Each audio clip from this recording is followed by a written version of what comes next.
Hello. Thanks for being here. Our first female guest on the Mood podcast. If your passion becomes your job, you have to be careful because you burn out. And if you lose your creativity, that's the worst that can happen. Buying a preset is a shortcut and you won't take away anything from it if you actually want to learn what it's about. Do you think you'll change your kind of production according to where you think AI is going to go? I honestly, I'm really not scared. I think it will make everything a lot easier. What is the crazy big idea you would try if you knew you couldn't fail? Today, I spoke with Mel Hager. Mel is a German-born photographer and videographer. She kindly gave me a few hours of her time as we sat down here in the studio to discuss all things photography specific to her trade and her craft. It was interesting to hear how she started, most importantly, how she formulates her vision when she picks up a camera, and what she wants to see in the future in terms of giving back and utilizing her skills to impact the world in certain areas. This was a really refreshing discussion for me. I hope you find it refreshing too. Please enjoy it. Let me know what you think. If you'd like to see more guests like Mel and increase the exposure of this podcast so we can attract more and more bigger photographers and creators out there to come to the studio or for me to go to them, please subscribe. Please help us out. Please like the channel, and hopefully I can bring you and continue to bring you some of the best photographers and videographers that this world has to offer.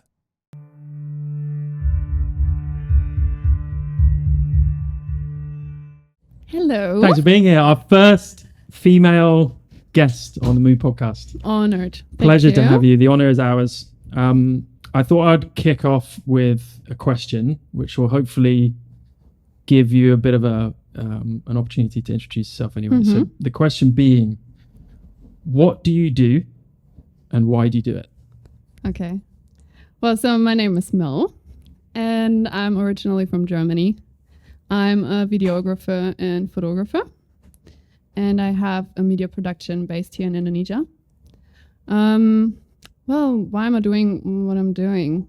I guess, honestly, I've always been drawn to create visuals. I've always wanted to, take pictures, record videos since I can think.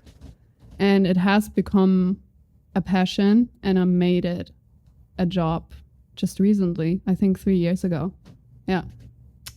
So what is the difference in what you do between the passion side and the job side? Do they merge well?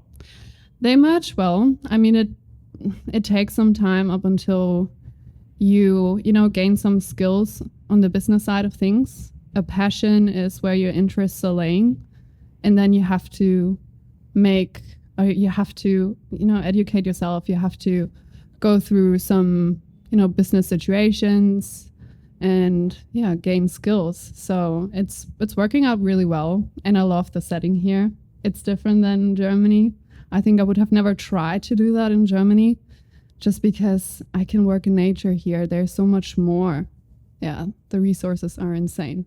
Yeah. So you talked about educating yourself, and that's a huge part with everything, I think. It's become easier, I guess, to educate yourself in the creative world, especially photography, with self-learning courses. So much out there. Yeah. How long have you been, doing it up to this point, and how did you educate yourself? What was your education process? Well, I studied media studies in university, which was split into audiovisual media and digital media. So that means that we were learning everything about media productions, about movies, about series, about TV channel productions, and on the other hand also coding games. Bit of a different story. Coding games. Yeah. Sculpting objects and scripting and putting it together as like game material. But I always stick to the audiovisual media. That was what I wanted to do. I wanted to try to get into the film industry. Realized real quick that I don't want to be one person on a big set. that was not something I wanted to pursue. Okay. And then like did my studies, ended up at a big magazine in Berlin, where I kind of got a job real quick. It was just an internship, and they needed someone to do all of their visuals for their social media. And it's a weekly magazine, so they come up with like 125 pages every week. And I helped them also producing it and then converting it into material for advertisement online. So I started editing heaps and learned that myself, keyframing, really like made videos out of graphics and created ads out of it, but never really, again, took pictures myself or recorded videos, nothing like that. And started traveling because I did that as a freelancer. So right after I finished my studies, I already had this freelancing job. And I thought I would just go traveling for maybe 4 months and then come back. But yeah, life happened and I am still in Indonesia 4 years later. 4 years. All of that time in Bali? No, I went to France first. Okay. I always worked in the summers there in a surf camp. And then I went to Portugal, then went to Sri Lanka, and then came to Bali, and the pandemic had happened. Okay. So yeah, I got stuck here. You got stuck here. But Luckily. I was going to say, blessing in disguise. So much better than Germany, And for you, sure. You just mentioned surfing there, which obviously is not a thing in Germany. It's just land. Yeah. Wait. Well, you could, but I don't think it's a pleasurable. Is thing Germany to landlocked? Wow. No. No, We got do Hamburg at the top. have- Yeah, okay. Yeah. Yeah, but it's not exactly. I'm tired. Okay. Oh. Where did surfing come? You obviously tried it at some point and loved it, and then you correct me if I'm wrong. You kind of married your photography and videography skills with surfing. Surfing came first. Surfing came first, but I gotta say, I got inspired by that company a lot that I worked for because they always had a media team in the location in France. So they've been already, producing really beautiful visuals. And at that point, I didn't take a lot of pictures myself. I just saw it, but it always got stuck in my mind. And the weirdest thing happened during COVID. I just opened my company here. You need your equipment. It's quite expensive. Out of nowhere, I got this water housing that I could use because a friend of my boyfriend, he left it here. Oh, nice. And he couldn't use it. And he was like, yeah, guys, just like pick my stuff up, send me this over, but you can keep the water housing if you want and just use it in the meanwhile, basically. I was like, oh my God, is this actually happening? Like, I have to take this opportunity now. And it was this iCollide water housing with this dome. It has so much buoyancy. It's ridiculous. It's not made for surf photography, by the way. So I went with great risks, pedaling out and getting completely scrambled by big waves. But made for diving, I guess. It's just made for diving. Yeah. But it was just so fun. It's like, oh my God, this is definitely what I want to do. And I went out with friends and just started shooting heaps. More lifestyle in the beginning, not too much surfing. So just with a board and, very calm water, you can get amazing shots in Uluwatu at sunsets. But later on, it was like, okay, I actually, I want to swim out and capture the real stuff there. And yeah. And talk to us about the challenges of, surfing and capturing, great content, whether it be stills or motion. What is the biggest difficulties, certainly when you're learning with that style? Well, there's a lot, actually. Yeah. Yeah. I think, first of all, the technical part of it, you have a water housing in a box and you're in a tropical area. So what happens is you shoot on high plus and your camera overheats within minutes. It's ridiculous. We went to the Mentawais last year and I didn't even make it to the lineup yet. And my camera overheated. I was like, great, fantastic. I'm going to pedal back to the boat now. What camera was it? Sony S7 III. Oh. So yeah, I have built for video. Yep. Yeah, I also record video on water. But yeah, it's you learn, to not to keep your camera housing in the sun when you are heading somewhere. You have to, some people spit on the dome the night before, so you don't have the droplets on it. super annoying. That's probably Yep. the most annoying Get part the, about it. half shots. I threw away so much incredible footage because it wasn't focused Yeah. because of one I've droplet. been there. I've Oh done my it. God. Yeah. So you've been shooting. Well, I scuba dive a yourself lot, with- so I've done a lot of underwater photography, yeah. and Not no, too I many haven't done any droplets. surf photography because I can't surf. But yeah. I feel it's a steep learning curve, and Yeah. you know, being comfortable with a camera initially, like knowing your camera inside out, is a great start. But still, when you get it in the water, buoyancy, whatever housing you have, droplets, just holding the thing, being able to just function with the menu and just everything, especially if you shoot manual, like it's a different beast. Yeah, definitely. But yeah, that I've thrown away a lot of good photo. Well, they could have been good photos if they weren't focused on all the bloody droplets. Yeah, it's crazy now. But yeah. mentor-wise, that was good. I went there. I didn't go to surf, but I saw loads of people going to surf. That's obviously kind of the mecca of Indonesia when it comes to surfing. Yeah, it's incredible. There's so many good waves. Are there? Yeah, it's very exposed to very good swell, and you know the islands, they're located that way that no matter where the swell is coming from what direction, you will always have waves. Okay. And the way they're breaking is just ridiculous. I've never seen, it's mechanical waves. There's nothing better for surf photography than probably the Manta waves, because it's a point break. You know where you can sit, and even if there's a rogue set coming in, which is much bigger than all of the other waves, and it's really like destroying you, you know afterwards you're going to be in the channel, which is the area next to the wave. You will always be safe there because the water is much deeper there. Waves are not breaking there. So is there just sharp reef drop-offs, and that's why there's mechanical waves? Yeah. Okay. Yeah. Very sharp Really? reef drop-offs. And it's also very shallow. So that's why you can't really go surf there if you don't know how to. Yeah. But it's just also nature there is so incredible. Wow. Yeah. Can't wait. So how much of that personal type of photography and videography do you do, and how much of it is, for your production company? At the moment, I'd say 99% for my production company and maybe 1% that's for great. myself. It's great.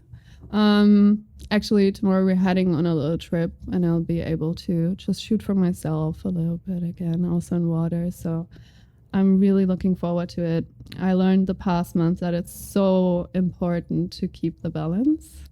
If your passion becomes your job, you have to be careful because you burn out. And if you lose your creativity, that's the worst that could happen. Yeah. So give me some examples. I mean, you've been doing this for long enough, so you must have had some periods where you got burnt out. Yeah. And what does that feel like, for people watching? And well, I mean, I'm pretty German, so I always want to do my work good and great. I mean, that's a good trait, I reckon. But you don't really want to use your camera anymore after a while. Yeah. I get anxiety just looking at it. Really? It is not at the moment, but there was a period. It was luckily just a short period, but I've just done it for money. And then I realized I want to do work that actually matters to me. I want to do projects that are fun for me and us, our company, like not our company, but my company and my people. So yeah, it's also important because you want to push yourself towards a direction where you want to go and not just any direction. So I think that's just a normal moment of everyone's creative career to realize, hey, I don't need to do everything. I really have to dedicate myself to something that I want to do. And as soon as you do that, everything changes. It's crazy, yeah. Do you think some of that underlying drive comes from the fact you're female in a kind of male-dominated industry? Well, I don't know, but on the outset, it seems like there are more males in the videography world than there are females. Maybe in the photography world, maybe in the videography world, there's more males than females. I do think, especially on this island, there's a lot of amazing female talent on the camera. it's insane. I agree. Some of my favorite artists here are females. Trying to get them on podcasts, like watch out for your DMs. But I'll give you a list of people that I find that actually without, please, I'll take you up on that, without stereotyping at all. But I find the more female artists I interact with, their creativity is a level above the general man, whether that's a scientific fact or it's just me guessing. I don't know, but that's my experience. And so for me, where creativity is sometimes comes easily, other times it can be just having to force it or having to kind of deliberately go about trying to get that creative spark. Having those inspirations is a huge part of that. And I found that if you looked at the top 20 people that I get inspired by, over half of them are females for sure. I see. Yeah. All right. What about you? Where do you get inspiration from? Well, like everyone else, I guess. The internet. Yeah. Instagram. No, obviously, I honestly try to keep my head out of it a little bit because it becomes this process of endless replica. I don't want to do that. And I think, we are living on such an incredible island. We have so much beautiful culture around us, nature, so many activities. You don't even need it. You just need to go out there. You have probably the same thing. You go out there and you see pictures. Like you drive through a back road inland and you see pictures everywhere. It's ridiculous. And the moment I arrived here, I had FOMO. Every time I left the house and I didn't have my camera with me, I was like, oh my God, did you just see that? Yeah. I didn't capture it. We need to go back to this place, but it doesn't make sense. The moment is gone. And it's happening all the time. You have also so many beautiful and also creative people here. Yeah. If you want to create something, you will always find someone who's keen to help you, to join your team. There's no one that is just looking at you as like, you want my help for free? No, you will find people that will be on the same page for sure. And that is one very special thing about Bali and Indonesia in general. It's a very nourishing soil for creatives. Yeah, it's a great phrase. Yeah, totally agree. It's the biggest plus, I guess, of living here and if you're in that industry. Yeah. The talent around you. Insane. Whether they're in your immediate circle or not. Yeah. It's crazy. Yeah. It just hits someone up. But that can, for me, and not being a negative Nancy, but for me that can also, give me more FOMO, right? It's like, oh, those guys are doing that and those guys are doing that. Yeah. Like, I need to get out. But if you think about that as a drive and part of a motivating factor, I think it'd be very powerful. Yeah, absolutely. Yeah, it's very cool. So tell us about your production company. If you were to give us a elevator pitch, how would you describe it and give it a little plug? Well, so we produce landscape visuals. We produce product pictures, fashion visuals, really like pictures and videos about pretty much anything in the setting of Indonesia and Bali. Okay. At the moment, we've been working a lot with hospitality, especially restaurants around the area.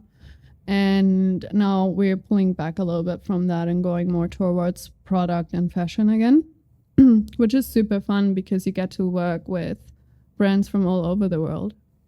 And every project is different. And I really love that. And what is it that keeps you going back for more? Because you talked earlier about only now, to avoid burnout, make sure you kind of doing the jobs you really want to do. Yeah. Is that part of the pitching process? Do you turn many people away? How do you have that clarity of, okay, this is in our wheelhouse, this is for us, this isn't? I mean, you learn how to filter, I guess. Okay. I guess I have more reach outs than pitches at the moment. Okay. As in they reach out to you? Yeah. So, to us. And we can just see what we can do and whatnot. We have a really cool base, like a family of clients that is always coming back as retainers. So we don't necessarily need to take new people in and new brands. But yeah, it's been a really cool journey. I hope to get to produce more abroad as well in the future. That would be my goal. because you still like to travel? Yeah, Okay. of course. Yeah, I haven't actually traveled too much in my life. No? Like that was the first time I actually started traveling 4 years ago, and then I got stuck in Indonesia. So Okay, there's right. so much more to explore for me. I've been to New York once, and obviously all around Europe, but I haven't really seen much about Asia. And there's so much. Like I Oh, it's really the want to best go continent. to Japan and Yeah. Hong Kong also. Like you guys been living there for 9 years. That's incredible. Yeah. What do you miss about that now living here? Everything, actually. Yeah. But not in a... Fee, my wife, will probably answer this a bit differently because she's a bit more emotionally attached to the place. But every part of our life there was fantastic. The work side and the lifestyle.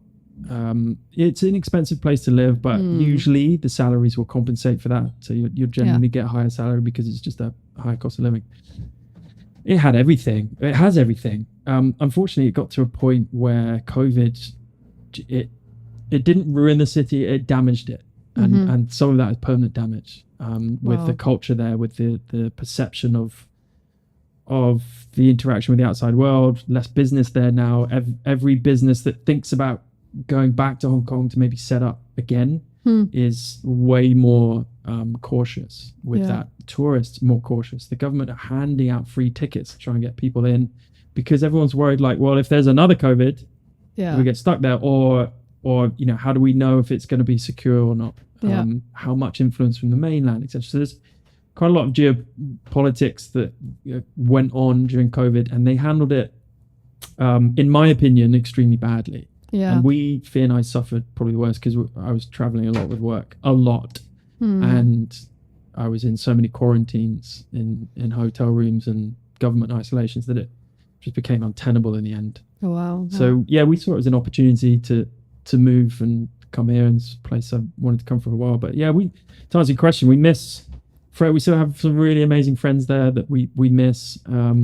We miss that old life because we didn't really think about moving. It wasn't kind of a deliberate. It wasn't all from us. It's kind of Hong Kong forced that decision upon us almost. So, which was good because we didn't leave hating it. We left with a heavy heart. But it's a fantastic city, and whenever you can get to go, you'll absolutely love it. Well, maybe one day you get to enjoy it 50-50. Yeah. Never know. Yeah, you never know. Yeah. Yeah, we'd like to, wouldn't we? I mean, go her face. She's no surfing there though. But there's beautiful landscapes, and there's something people don't know about Hong Kong.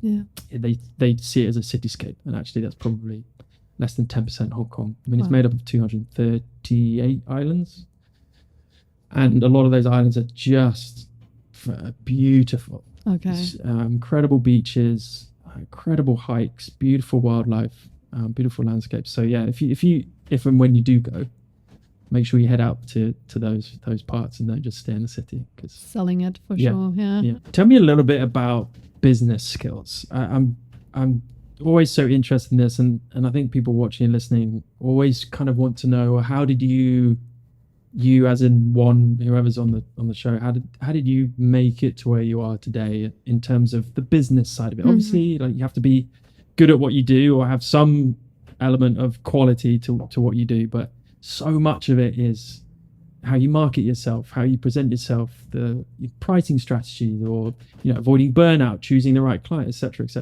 How do you and your company, or how have you learned those skills? And can you give us maybe one or two of your biggest lessons? Trial and error. Fully, yeah. I mean, you don't wake up one day and you've got it all sorted. You need all of these experiences. You need to fall. You need to stand up. You need to fall. You need to stand up. And you won't have these dream clients straight away.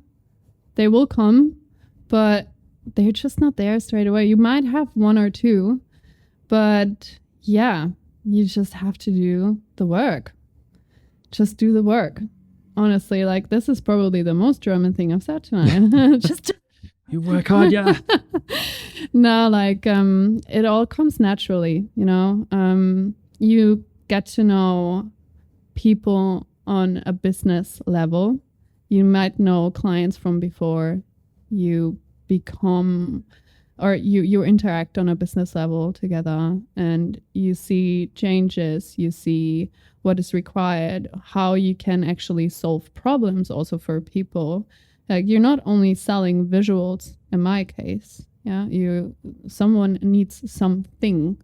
They don't only want pictures. There's something behind it. They want to advertise a launch. They want to push a product. So you have to actually listen. And I think this was the greatest lesson so far. Whenever you work with new clients, actually listen. Even the same clients, again, strategies might change. You never just sell visuals. You have to understand what they want. And every project is a new project.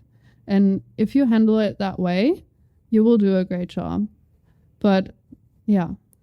Empathy, listening, understand it. Yeah. Really spend the time and do the pre-production. Yeah. And I see that a lot. I see other people going shooting, don't even preparing their shoots. It's like, I'm just going to do the same that I did the last time. It's like, but it's not the same thing. Like, are you sure that that's what they want? Yeah, it's just paid that. It's just paid this. It's like, yeah, but you just started. It doesn't matter what someone pays. If you start out and you actually want to make a career out of it, put the energy in it, think, and create the visuals a business need. Yeah. With still a cohesiveness to your work. Like, I mean, I know I hear what you're saying. I listen to what you're saying. Yeah. But that also sounds like you kind of do whatever the client wants. No. But you don't mean that, do you? No, because otherwise they wouldn't reach out to me. Yeah, true. Otherwise, they already know they know my style. And obviously I make sure within the first brief, within the first meeting, that I don't produce out of that box, because this is what I want to create and this is what I can create in a high quality. Whatever else you want, I could do it, but I don't want to. You know? So people come towards me because they have a product that really fits to what I've produced in the past and they liked it. And then I can see what else, but more individually, I can do for them. Okay. So, yes. And what is that box that defines you and your core beliefs? How would you describe? I think in general, we do have, it depends on the category, because obviously we produce for hospitality, real estate. We also produce for product and for fashion, but it all has the same dreamy vibe. And it's also not just the picture. We always look to, create a little bit of a film vibe. We always have a little bit of an analog vibe on it. That's just what we love. And it's working out very well. So, yeah. Did you learn film photography at all? Yeah. Okay. Yeah. Do you still shoot it? I don't shoot film at all anymore. Okay. Yeah. Okay. So my dad was a film photographer. Oh, cool. So I've learned it from him. It was just a side hustle, but he was a skydive photographer, and he had his analog camera on his helmet. Wow. Yeah. Like a big camcorder style. Yeah. Yeah. Massive. It was not video, it was photo. And oh, right. Okay. Yeah. Okay. So he bit the shutter and had a pinnacle on the side so he could see where the camera is pointing and stuff. So it's madness. They've just built that. So just a GoPro mount and that's it. They actually, welded it to the helmet and jumped out of it. It's really cool. So I grew up with a lot of film pictures that my dad always showed me and also used his camera. But I usually shoot with my Sony photo and video, just because I want to be able to edit it after the way I want to. Yeah. Yeah. Do you do all your editing? Yeah, I do. Do you enjoy it? I love it. Do you? I love editing.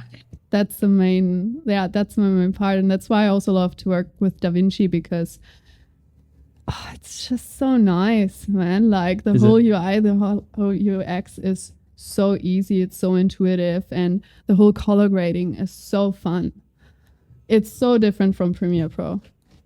I find that's the editing side. I mean, I rarely edit video, but I enjoy the process with photography because I feel like that's just the next chapter of your creativity. I love like being creative in the editing process. I feel like that's all in my control, right? Whereas you're on locations, like there's stuff that's out of your control, and sometimes you just got to get what you can get. Even if you have a vision, you have an idea, you've got everything planned, and then maybe something happens, or just the weather or something, or you're trying to fit in with videographers on a shoot with a client, and it's like you've got 30 minutes, bang bang bang. When you get to the edit, it's like, okay, as long as you got a good base to work from, I find that's a really nice. I enjoy that. I enjoy photography editing. Like, I think because I just don't know enough about the video side of it. I just like, it's just so many moving parts, and I can't see all of it at once, and it's moving that to this. It's overwhelming in the beginning. Yeah. Luckily, I don't edit this. I was going to talk to you about social media because we mentioned it before. Is that a big part of your marketing in terms of, I imagine a lot of the clients that reach out to you just originally from word of mouth and repeat work. How much time do you put into social media? And I wish I could put more time into it. Do you care about it? I definitely care about it. Yeah. But by now it's actually word of mouth. I have this really good rule that turned out to be true. When you start your business and you do a job and you get 2 new jobs out of the one job, you've done it right. Right.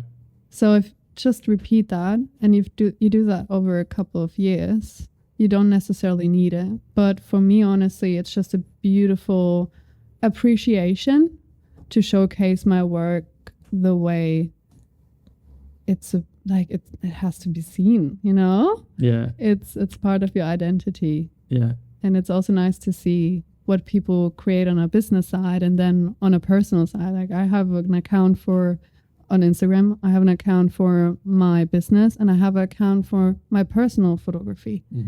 So, and I like to see that also for others, like, okay, see, this is the business, and I kind of can still, translate everything from the personal on it, but it's just like a tiny bit different. It's really cool to see.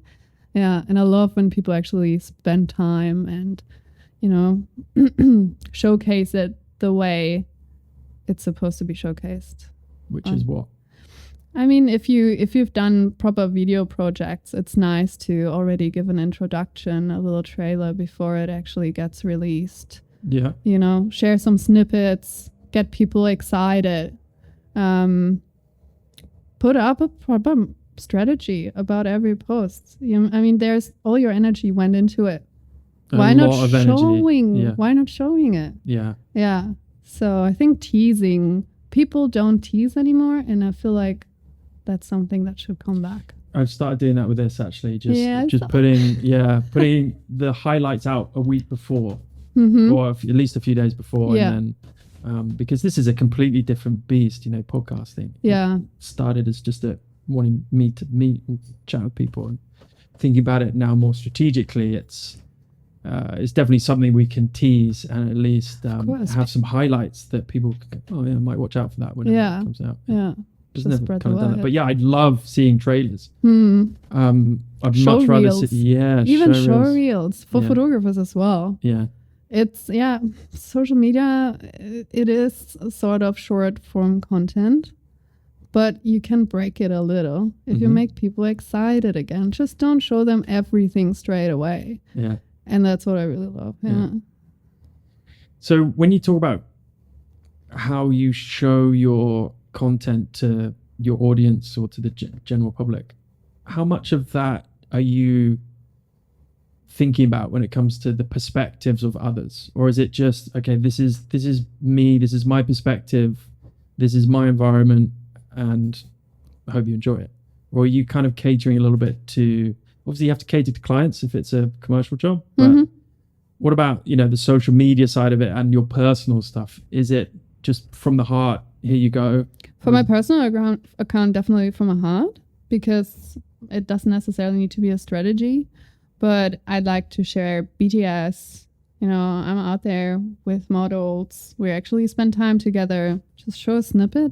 That's fun. Yeah. And then I really love to record my screen when I edit. And then just, you know, speed ramp it up a little bit. I need to do that. And it's actually really cool to see for yourself. It's like crazy, man. I just spent 1 hour on a picture. What the hell? Like, this is a lot of lifetime. That's a lot of energy. And we are photographers. We know the process, but others don't. And it's so cool to see a before and an after, but not only the before and the after, the actual process in between. It's nuts what we do. Yeah, good point. Yeah. I just did, like I said to you earlier, just flew back from the States and I had one 12-hour flight, one 10-hour flight. And before, and I don't know why I tell myself this every time. It's like, okay, I got the 20 hours of flying. I can edit all of I did a project in February and have like 50 photos there. Yeah. I was like, and I had already done maybe 10. So I get them all done. I could get them all done in the flights. In the second flight, I think I'd just done another 9 or 10. I was like, 1 hour photo at least. But I love the process and forging something and crafting something that is you're proud of. I think that's amazing. And that's why I don't know if you sell presets, but I have a love-hate relationship with them. It's like I just don't approve of them because every photo should be its own great place to start from, I guess. Preset, and then you're selling an outcome. Yeah, you're ignoring the art. Absolutely, the art is the process, and it always will be. And that's where you actually learn. Buying a preset is a shortcut, and you won't take away anything from it if you actually want to learn what it's about. And, you know, not everyone is editing the same way. Some people will probably say I'm nuts when they look how I edit on Lightroom. Like, I have no structure. I have literally no structure, but the outcome looks good to me, you know? So no one would even think that I'm a chaotic mess. But, you know, just buying a preset, it would look different. It would not be my fingerprint. Yeah, some people say, I don't use presets, but I have used them before. And I found that they, exactly what you said, they just took away from my artistic vision, or at least giving myself the opportunity to put that vision into practice and starting from a blank slate. A lot of people say, well, presets can offer you a starting point, right? So you can say, but you don't know what you could have got to in the same, you might have been able to, if you're starting from a certain, just anything, color grade, then that's your starting point. I've never really understood it. It's like, why don't you start from, okay, you might be able to use that as a separate reference, go, I'm going to play around. And I don't think it just makes you better at it anyway. Again, you're using shortcuts, so you don't necessarily learn the process that well, or learn your mistakes. I think it makes sense to buy presets when you already understood how. Yeah. When you already have your own style. Let's say you don't understand how artist X is getting this outcome. So you buy a preset and you look at the edit and you look at the graphs. And you understand, this is how, this is the exposure. Okay, the whites are completely gone. And this is why it never looked that way for me. Like, you can take away a lot. But I think, presets are amazing for people that necessarily want to learn it as deep as us. If you don't want to dig in that deep, just buy them. It's fine. Like, it's cool. Yeah. But it's like, I compare it to the shutter button on whatever mirrorless camera these days. Let's take the Sony A7R5. Like, for me, that takes the 20 frames a second, 30 frames. I don't even know the stats. Like, so you've got guys just pointing and taking 100 photos, hoping that one of them is okay. That's not photography. Yeah, that's just operating a machine. Yeah. And I compare presets to that kind of. Yeah, I'm going into machine gun mode a lot of times, though, I gotta say. It depends. If you're doing surf photography in the waters, like, you have no choice. The things are moving so quickly, depending on what you're trying to make that shot look like. Yeah. But I imagine you've got a wave crashing down and you've got a surfer moving it, God knows how fast. Like, you need to capture that. So that's different. And like sports photography and that. Yeah. But I see guys on the street, like, nothing's really moving and they just sat there and just yeah. Like, are you thinking about this much? Like, just anyway. Pointing. Yeah. Point shoot, which and then slap a preset on, Instagram done. I can I can churn 10 of those out in a week. Yeah. It's just like it leaves a bit of taste in my Yeah, but mouth. you can tell. You can tell when people have their own style. It's just unique. Yeah. What is your process like? Pre-production, production, post-production process. Talk to me like a general example of any kind of client job. I mean, obviously it starts off with a call and a brief, and then what is the process from there on in? Well, what type of shoot? Is it like a fashion shoot, product shoot? Yeah. Well, mostly people have a rough idea of what they would want. They have their products, they have a reference, and then we do all of the sourcing. We find the location, we find the right models, we find the hair and makeup artist. We book everything in, and then obviously prepare a mood and shot list. And then as soon as it's approved, get everything ready. If it's, fashion, you have to get everything steamed because it flew over in such a small package, and it's actually 500 clothes. So you kind of have to get it all sorted. So they'll send you the clothes ahead of time. Yeah. And you'll know which Best model. Case.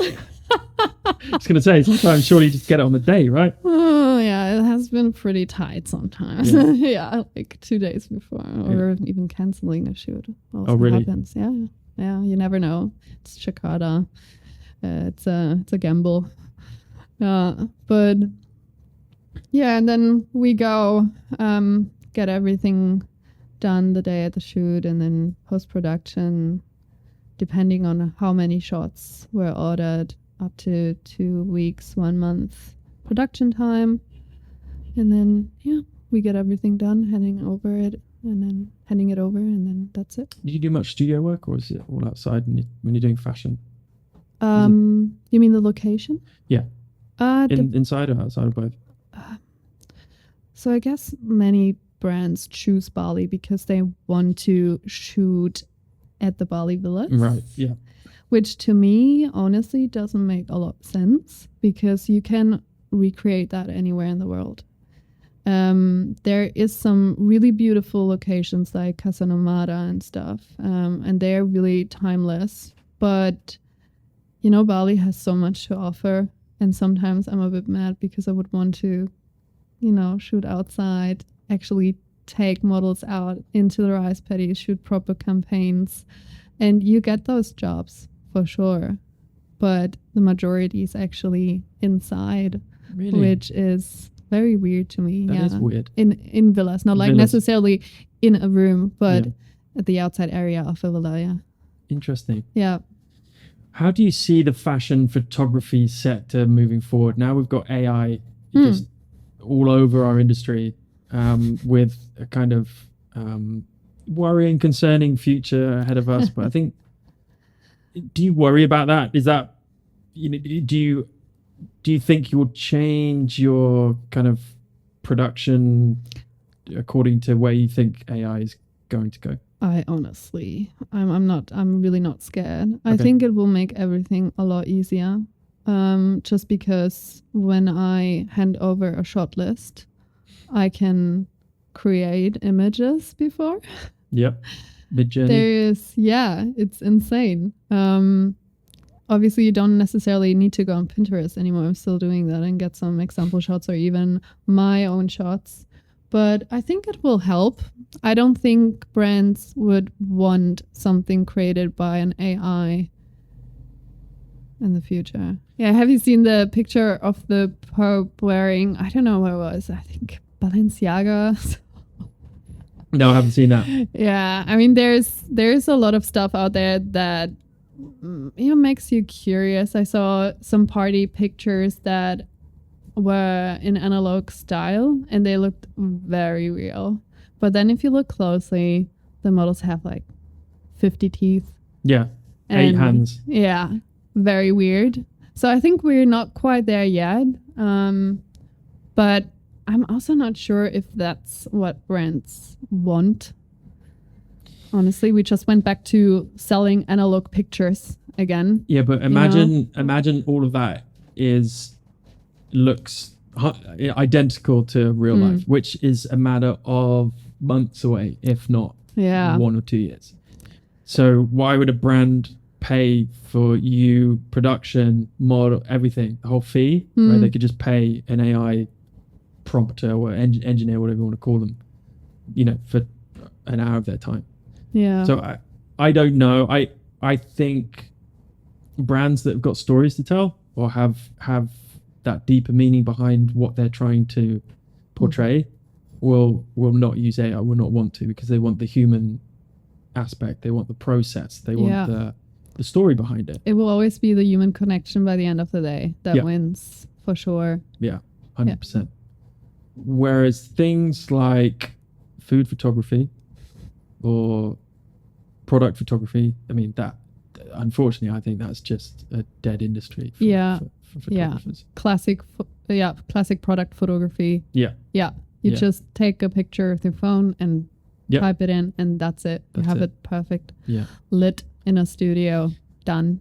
But I do agree with you. I think we need to acknowledge the power of it, not just now, but where it's going and how fast it's going. But like you said, use it. I mean, it's an amazing, it's just incredible piece of, I mean, that's the latest bit of AI. We've been using AI for years, right? Lightroom, Photoshop, cameras, softwares. But this can enhance the process and speed it up and make you more efficient. And also in the text form, amazing.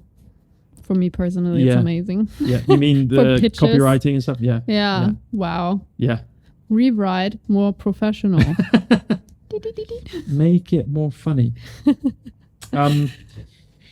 Here's a question for you. What is the crazy big idea you would try if you knew you couldn't fail? Well, that would be not photography or videography related, but definitely location related. Okay. I think it would be our garbage problem. If there was a way to ban plastic, I would, and I knew guaranteed it would work, I would drop everything and try to get that done. Because, man, like, you speak with people from home and they just see videos of plastic cups laying in Kuta. It's like, I think you don't understand. This is huge. I mean, I'm surfing in the south of Bali. There's crazy currents. Usually there's no trash when the other side of Bali during the rainy season is completely flooded with it. And even there, you can't even duck dive without getting something on your head, And it's in the middle of beautiful nature. There's so much, underwater world dying because of this. It's so many toxins that we take to ourselves as well. Like, we eat that. We eat a credit card a week. Yeah. That's nuts. Yeah. And I think it's more here. I agree. Just drinking out of plastic bottles. Yeah, at least plastic bottles. There's so much unnecessary plastic garbage here. We've all seen it. The way locals, I don't want to generalize it, but many don't know what to do with their garbage and they just push it into the next river. It is heartbreaking to see, because on one hand, they really, celebrate their land and their whole culture, their whole religion is about keeping the balance. And then on the other hand, they don't know what to do with their waste and they're destroying it. So, but that's not only a problem, obviously, in Indonesia, it's anywhere in the world. You just cannot see it as much in Europe. Out of sight, out of mind. Out of sight, out of mind. The big garbage patch in the Pacific. There's so many great solutions already. Yeah. But people ignore it. They don't want to pay money for it. People do ignore it, and we could do more. We do a lot. Being scuba divers, that's our biggest heartache. It's not obviously it ruining the landscape, and humanity, but for animal life who, through no fault of their own, are ingesting and dying because of plastics and debris in the ocean, or even on the land as well, breaks our heart. And at the core of all of this is education. Yeah. Education on how it affects both humans, animals, the world, but also what we can do about it. Yeah. And unfortunately, at the moment, it's inhibited by money, right? It costs people money to recycle. It costs people money to choose a more eco-friendly option. Most eco-friendly options, wherever you go, are more expensive than. Sometimes also greenwashing. Yeah. That's the next problem, Yeah. especially in Europe. Yeah. Yeah. Yeah. I don't want to be nihilist about everything, but I always get a feeling that we have no control. We are run by the big, not even the governments, people bigger than them, and that's the multi-billion-dollar industries. Yeah. And they control everything, and we can only do what we can do, right? Yeah. And we equate it to, certainly here, it's like dogs, right? They don't know what to do with their dogs. They can't afford sterilization. Yeah. And so when they get a litter of puppies, they can't afford to keep them, and they don't know what to do with them. So what do? They dump them on the street, right? Yeah. And it's the same with the garbage. Yeah. Just like avoiding the big companies. If you see Unilever somewhere on a bottle, just don't. Even if it's just not buying a plastic bottle of water and just taking a refillable bottle everywhere. Yeah. I mean, that is not much effort. So easy. It's so easy, especially here. Everyone has water. Actually, even the water gallons here are not the healthiest, but it's still better than buying a plastic bottle. And those bottles get recycled. So yeah, I couldn't agree with you more. It's nice to hear. Actually, what can we say to people that will? I guess, how can you incorporate that into? Can you incorporate it into your job and your passion? And is there a greater message that you can use your skills and your photography for? Well, somehow I would bite my own tail saying this right now, because I am nurturing big industry, like I'm generating sales with what I'm doing. Yeah. And this is what I make my money with. So obviously I'm happy to work with sustainable brands. I would rather work for sustainable brands and earn less money than working for bigger brands that already send me their products in 5 different plastic layers. Oh God. Like you have no idea what I received at my house already. And the amount of plastic that then lays on my floor, it's just ridiculous. And I know exactly what's going to happen with it here. Like, even if you recycle here, that actually you don't really know where that goes. Yeah. And I'm sure a lot of it just gets dumped with the rest of the there's stuff. great organizations here. I'm still like a big fan of what Sungai Watch is doing, because at least they educate, they really find out every year who's the big polluter. They put that message out like, hey, please stop buying this, we fishing this out of our rivers every day. We have to find solutions, but saying that to someone doesn't change anyone's mind. You right? have to come up with a solution already. You have to come with an alternative product, basically. So this is killing you. Yeah, like this is killing your children, and it is like that's. Well, they don't fact. have the money to go out and go to Green Habit. Yeah, it's more institutional than that. It's more systemic. It needs to come from the big people up top. Of course, the government has to turn itself. But they on. just. Yeah. I mean, look at the infrastructure. This is very depressing. Yeah. But happy things. Yeah. Well, none of us have a solution, do we? Yeah, no, we don't. We have ideas and ways that we can help in our small little. But if I had a guarantee for a project to definitely work out, that would be my idea for sure. Got it. Yeah. Well, good for you. I'll support you if you end up doing something like that, for sure. Part of kind of this podcast, usually we at least try and give some value to certainly maybe beginners or people wanting to kind of look up to the Mels of this world. How do beginners or people entering the photography industry or want to enter the photography industry, how do they be like Mel? How do they get to the point where you get to? Give us maybe 2 or 3 things that you can advise along that pathway. Yeah, first of all, I think what helped me the most is meeting up with people that are like-minded, that are also, you know, deep in their hearts creatives. Doesn't even matter if you do it for a living or you just do it as a hobby. Just meet up, go shoot together, soak in that knowledge, and, you know, also get opinions on what you created. It doesn't matter if you actually want to change it afterwards or not, but it's always good to hear. And I think on my way, I was just crazy lucky to have met so many really insane creatives that have given me so many tips straight away.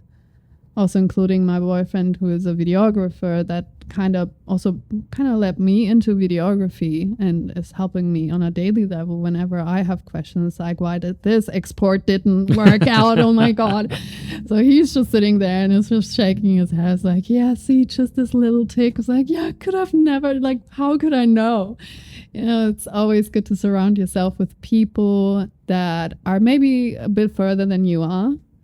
Also being fine with things not working out straight away. You will face challenges along the way, and that's just part of it. Don't be scared of it. Do not do stuff because you're scared of failing. That is just the most natural part along your way. It's not failing, it's learning, right? It's learning, yeah. And you will do that no matter how far you get. You will always fail on some level, and that's great. That's cool. Just be cool with it. Yeah, embrace it and lean embrace it. Yeah. It's actually funny. You will have so many fun stories afterwards. Oh yeah, crikey. Yes. I mean, I fail more time than I succeed, that's for sure. I don't know how you define success. How would you define success? Success, just planning my days the way I want them to. I think this freedom is for me success already. Amazing. I look at the tides and I'm like, okay, tomorrow I can surf in the mornings. I don't have a shoot. Let's send it. And then afterwards come home, you know, get my work done, and then maybe go for a sunset walk with my dog. It's such an incredible amount of freedom. It's ridiculous. It makes me so happy. And also being healthy, obviously. Good for you. That's amazing. Yeah.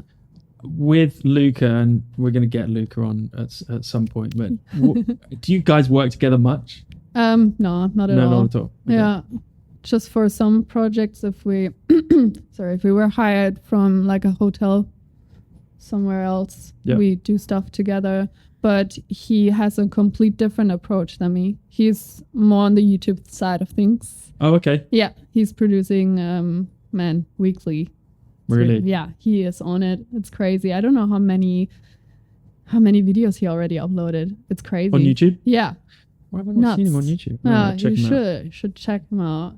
He's putting an incredible amount of energy into it.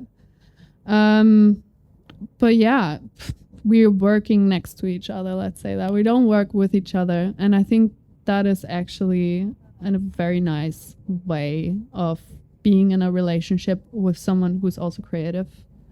Yeah. Yeah, because I imagine you could clash on a lot of creative. It could work really well. Yeah. You'd be nice and cohesive, but yeah, when you don't want to be all about work all the time also. Yeah, it's already enough that we have the same hobbies and that we're basically the same person. So let's just have different clients. Yeah. What is it that you're good at that he isn't? Oh God. Oh man. Right, anyway, this is so unfair. All right, the other way. I will mute it here. What's he good at that you aren't? He's incredibly efficient. Okay. He is so efficient. You're German. Yeah, I think he's more German than me in a way, and I'm more Italian. You're more Italian. Yeah. But he just knows exactly what shot he needs, and that's it.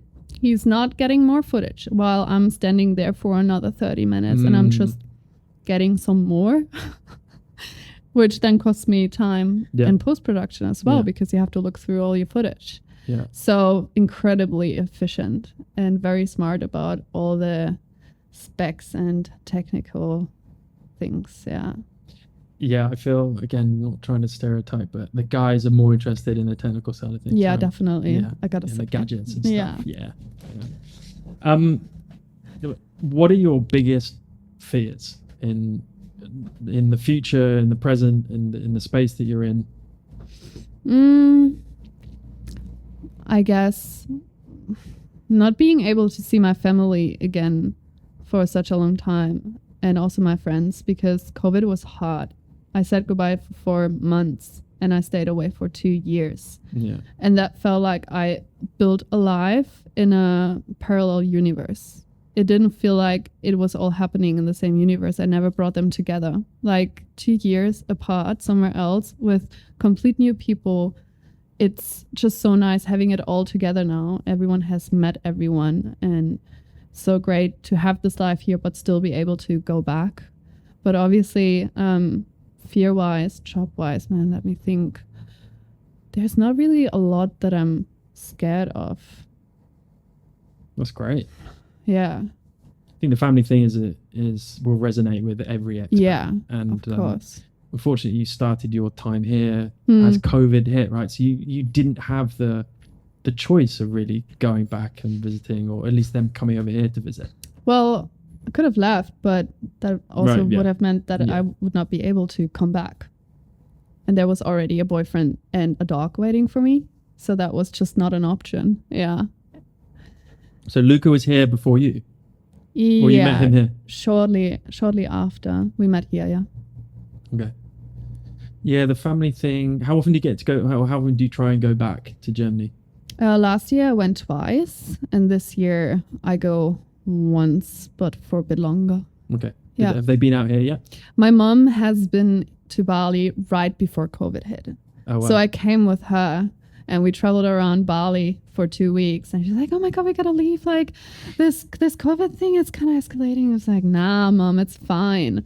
And she flew home, and a week later, the international airport closed. Like, I guess Mommy was right again. Yeah. Mum's always right. Moms are always right, even when it's about pandemics. What did Crazy. she think about when you first started to get into photography? Was she, what was her thoughts on that kind of, rather than getting an employed job? She knew that I probably would go into that direction. Yeah, she always knew. She knew earlier than me. She also always knew that I would live abroad. I didn't. It was like, yeah, you're just gonna go somewhere else anyways at some point. And I thought she's just mocking me, but at the end of the day, she was again right. Yeah, of course. How much of your upbringing do you think influences your creative output? So much. I think I had no idea how much, but my dad is so creative, and he was always crafting something. He was building his Harleys. He was, just taking pictures, traveling a lot. And my mom is like the German in our family. Is like, I have to get the work done. She's really strategic. So I think I've got them both. Got the perfect mixture of both of them. Yeah. I'm really grateful for. Yeah. Apart from your inefficiency and messiness when it comes to editing. But we won't talk about that much. Last question for you. Why do you think people follow you and keep coming back for more? I realized that people follow me because they've met me once, if that makes any sense. Okay, it's funny. So I was just going to unfollow you, but you will be the first one doing that. Oh. No, honestly, I don't have a huge social media presence, but whenever I meet people, they stick around, and I think many people have stuck around for many years. I have so many views on my stories every day. And yeah, it's like, okay, let me I don't specifically mean social media. Part of it, yeah, I just mean your general, the clients you work with, your audience across all types of whatever, offline, online media. What is it about Mel that everyone loves?